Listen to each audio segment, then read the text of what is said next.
امام ابو یوسف رحمہ اللہ نے نقل کیا ہے کہ ایک بار امام ابو حنیفہ رحمہ اللہ کے پاس ایک آدمی آیا اور اس نے کہا امام سے میرے پاس کچھ پیسے تھے اور میں نے وہ پیسے گھر کے کسی کونے میں گاڑ دیا. اب مجھے علم نہیں ہے کہ میں نے کس کونے میں گاڑا ہے. آپ لہٰذا میری مدد کیجیے. امام صاحب نے فرمایا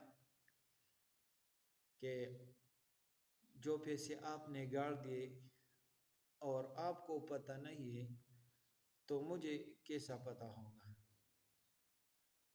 تو وہ آدمی پریشان ہوا. امام ابو حنیفہ رحمہ اللہ نے طلباء کا ایک جماعت مقرر کیا اور اپنے پاس بلایا. جب وہ اس آدمی کے گھر پہنچ گیا تو ایک طالب علم کو بتایا کہ اگر یہ گھر آپ کا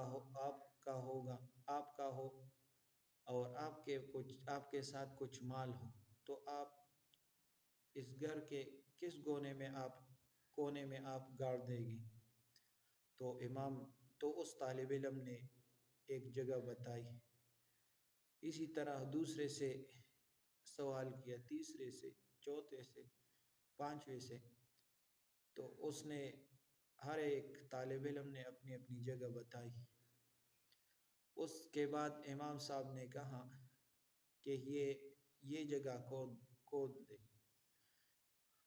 ایک جگہ کھودا، پھر اس کے بعد دوسری جگہ، تیسری جگہ. جب چوتھی جگہ کھود دیا تو اس میں خزانہ نکل آیا. تب جب وہ خزانہ